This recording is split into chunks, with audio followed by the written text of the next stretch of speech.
Joining us is Rachel Maclean. She's Minister for Safeguarding, and she is basically a Home Office Minister. And if you look just down that lens, you can ask a question.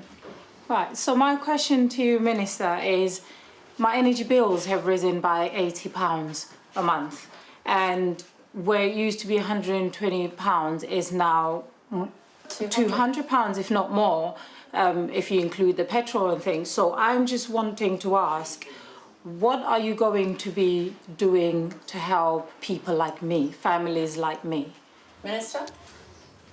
Yeah, hello, it's lovely to speak to you. And we understand and we know the impact that rising energy bills and bills and costs of food are having on families like yours all over the country. So we very much do need to make sure that the support is going to those families, the support packages that we've already put in place.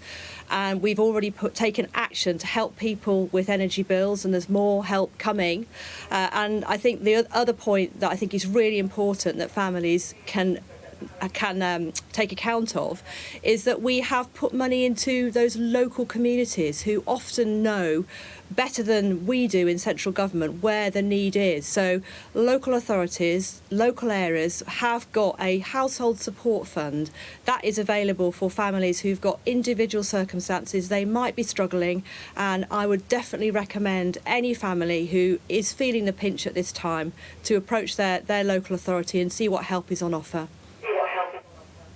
Do you want to ask for a follow-up? Yeah, with what you've just mentioned now, with help for families that's available within the local council, I also happen to work with families from communities experiencing inequalities.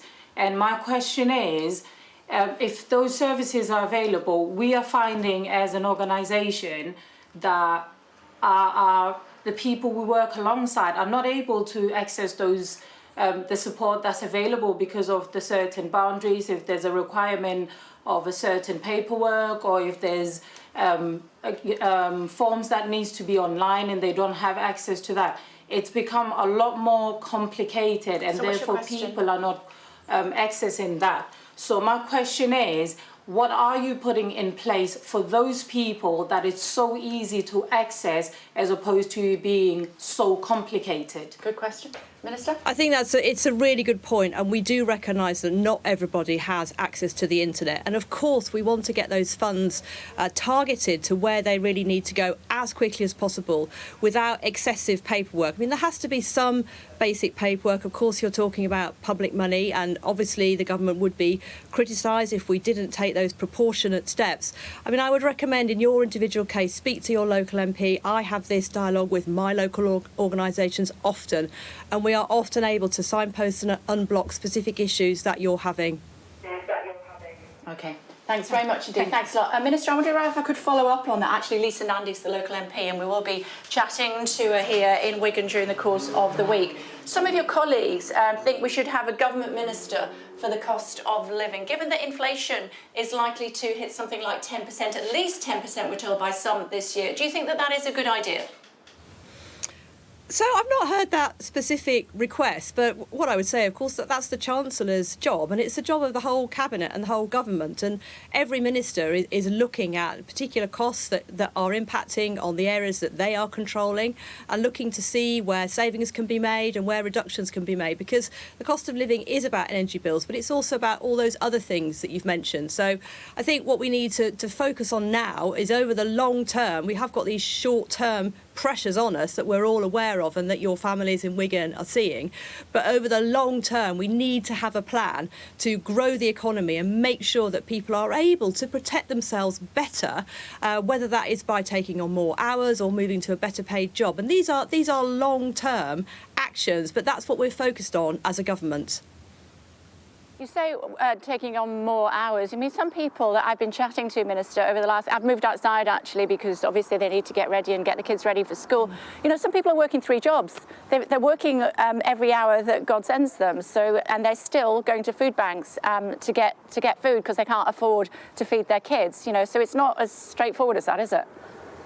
No, and of course it's not, and I'm not suggesting that for one moment, but we have often heard in the past when people are facing problems with their budgets that one of the obstacles, and it may not be for everybody, one of the obstacles is about being able to take on more hours or even move to a better paid job. And of course, it's an individual situation depending on that particular family's situation. But that's why the job centres exist. That's why the work coaches exist. That's why we put the support into those job centres to work with individuals on their own individual situation. So it may be right for some people, they may be able to access additional hours, but of course it's not going to work for people who are already working in 3 jobs. And that's why we need to have the other measures in place, such as the all the help that we're putting into the schools, the help with the local authorities, help and support that I've already mentioned. And these are where we're going to target the help where it's most needed. I'm reading in my Telegraph this morning that your boss, the Prime Minister, is heading to Northern Ireland today, and he is blaming the Northern Ireland Protocol on the cost of living crisis. How so? So if you read what the Prime Minister set out in that article, which I think is a very balanced piece, he's making it clear that he needs to go to Northern Ireland because we need to have a functioning executive. And that is how, with that strong local leadership, the parties can come together and tackle the cost of living crisis. But of course, the situation is urgent. That's why the Prime Minister is going to Northern Ireland, to get round the table with all those parties to find a way through this. But explain to me how the Northern Ireland Protocol is damaging the cost of living. Because what's the situation with the Northern Ireland Protocol is putting additional costs and paperwork on businesses. It's affecting the supply of various products. And of course, that has a knock-on impact on the cost of living. And all of the parties in the recent elections have called for changes to be made for the protocol. Everyone acknowledges that it's not working. So that's why it is really important that we see, hopefully, we see some movement from the EU, but the Prime Minister has been clear that nothing is off the table. The situation needs to be resolved for the benefit of the peace and security of the people of Northern Ireland. I thought it was an oven-ready deal. Theresa May, we didn't like her deal, so we got a new Prime Minister. Boris Johnson told us it was an oven-ready deal, and it's an international treaty. I think you're talking about 2 different things there. We have a trade and cooperation agreement with our European partners. That was agreed after the Northern Ireland Protocol was signed, and inherently built into the protocol is a consent mechanism and requirements for all parties to work in good faith to protect those overriding important principles of the Belfast Good Friday Agreement. Now, clearly, there are issues with how the protocol is working. Don't forget, it was also signed before COVID. It was signed before war in Ukraine. It is incumbent on all parties to come together now and work in good faith to resolve these practical issues. And I think, if you look at the dialogue we've had with the EU, we've been working really hard to put forward sensible and proportionate proposals to our EU partners. And we do need to see movement from them on a number of areas. I'll just point to one particular issue, which is we've made proposals and we've set up an IT system to ease trade flows, and unfortunately the EU haven't even implemented that. They've not even started to use it. So we've taken a lot of steps on our side, and we really do want to see that movement now from our European friends. Just to clarify, the Prime Minister is blaming the situation in Ukraine for the border down the Irish Sea. No, that's not what I said at all. I pointed to a range of factors that have taken place since the protocol was signed and since the trade and cooperation agreement was negotiated, all of which have a bearing, and all parties that are part of this have a responsibility to the peace and security of Northern Ireland. But I suppose the European government would say, we looked at this, we realised it was a bit complicated as far as the paperwork is concerned, and they say that they've scrapped something like 80% of the paperwork that was previously necessary as part of the Northern Ireland Protocol. So who's right? Is the British government right, or is the European Union right? And if we do decide that we're going to scrap parts of the Northern Ireland Protocol, are you content that it would be within the law and you would vote for it? So I think on your first point, of course, there are always going to be measures that have to be negotiated. And I think that's the point of a negotiation with our European partners.